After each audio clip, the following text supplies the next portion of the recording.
If you want to get brutally strong, this is the formula you need to use. Hey everybody, it's Jason Blaha here, and I thought I would chat with you guys and gals a little bit about this today.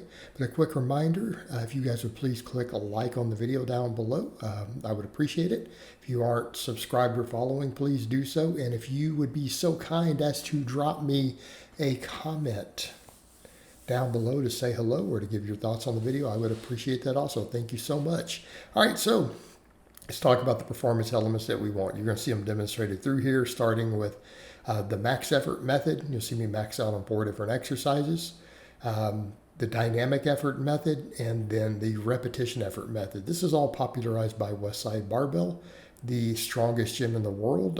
This was all innovated by Louis Simmons, who coached over 100 world record holders in powerlifting, and then dozens, if not hundreds, of elite athletes in a wide variety of other sports, from MMA, UFC, all the way to Olympic sprinters, and so on.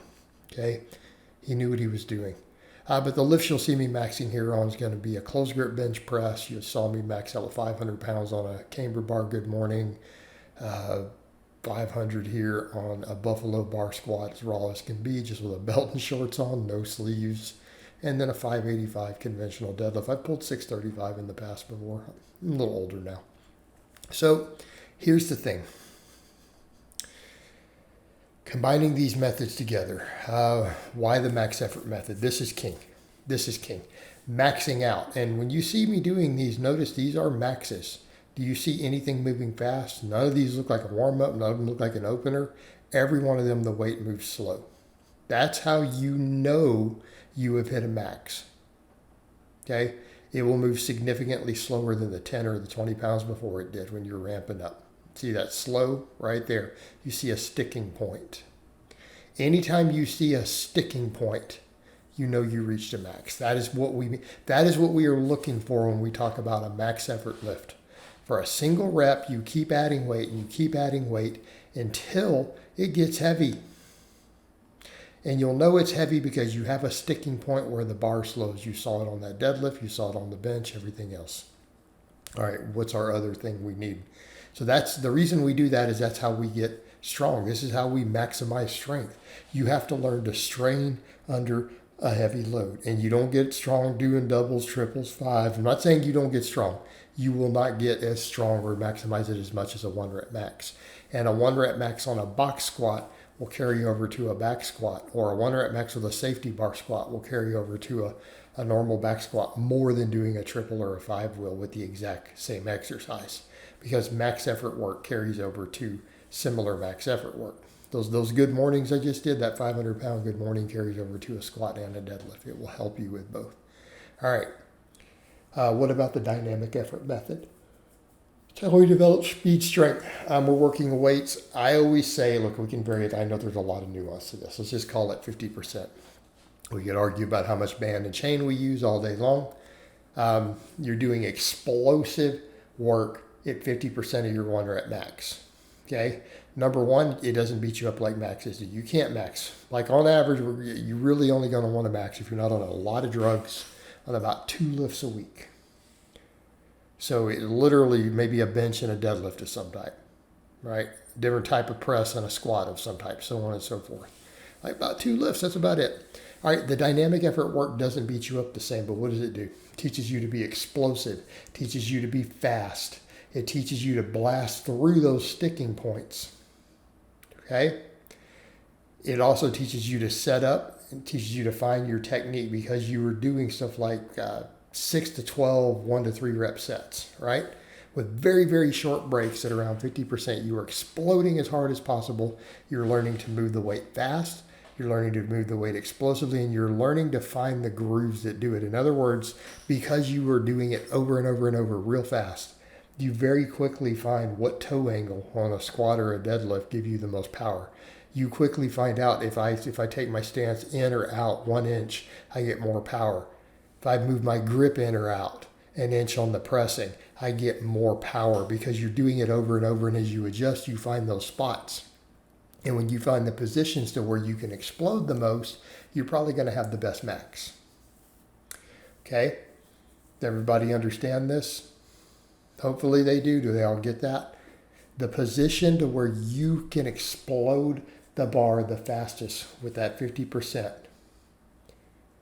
is probably the exact position you're going to have the highest max on.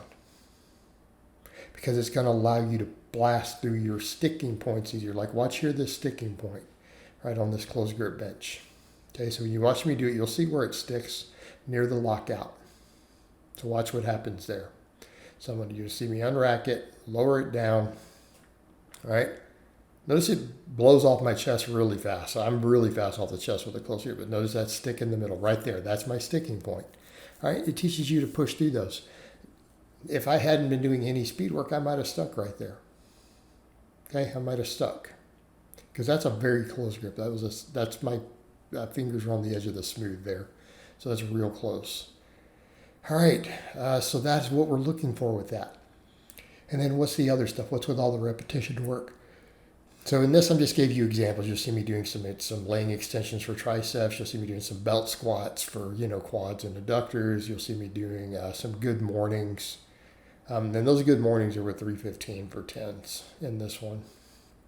So you see me do good mornings for my low back, glutes, hamstrings. All right, so what's the idea here? Get bigger. A bigger muscle is a stronger muscle. Do not let anybody convince you otherwise. Am I saying the biggest person is always the strongest person? No. But for you personally, if your triceps get bigger, if your quads get bigger, what happens? Every study that's ever looked at it says that the force production will increase of that muscle at the tendon level. Doesn't mean you're going to be able to coordinate it? No, because coordination comes from this other stuff. We're talking about how much force can that muscle generate. It's directly, and I mean directly proportional to how much muscle fiber hypertrophy you've gained. The total thickness of the muscle fibers that get recruited determine the amount of force it produces. Okay, period. That is not even subject to debate. All this other stuff is what teaches you how to actually use it. Right? The max effort work teaches you how to use it. You got to get bigger. How do you get bigger? Bunch of bodybuilding work, bunch of 6 to 12 rep sets, bunch of 6 to 15 rep sets. So again, you guys all know this. If you want to get big, what are you going to do? You're going to come in the gym, you're going to do a bunch of work with 6 to 15 reps. You're going to do compound movements, you're going to do isolation movements, right? If you want to get bigger, you're going to think like a bodybuilder. So guess what? What do we do? What do you see me doing over here? Well, I need my chest and triceps bigger. Let's do some dips. Let's do some dumbbell presses. Let's do some tricep extensions for 6 to 15 reps. Why? Because that'll make them bigger. Every bodybuilder knows this. Everybody knows this. Man, I need my hamstrings and my erectors and my... Oh, let's put 315 on the bar on those good mornings and do a bunch of sets of 10 reps. Instead of trying to do 500, let's do that. Yep, that'll make your hamstrings and glutes and erectors bigger. What about those? Of course, those belt squats are a little heavier. Those are heavy for me. All right, so you want bigger quads, you want bigger glutes, you want bigger adductors. Once you do some leg presses, you do front squats, you can do split squats, you do leg presses, belt squats, hack squats. You're going to come in and you're going to do hypertrophy work. You're going to do a bunch of 6 to 15 rep stuff on machines, single leg exercises, easier variations, right? Of course you are. That's going to make you raise your strength ceiling on all these other lifts. So what happens when you combine these three together in a system? You get strong as hell. That's what happens. It's exactly what happens. You get strong. All right, guys, but that's really all I have to say on that today. I hope it's been informative, and I'll talk to you guys and gals next time.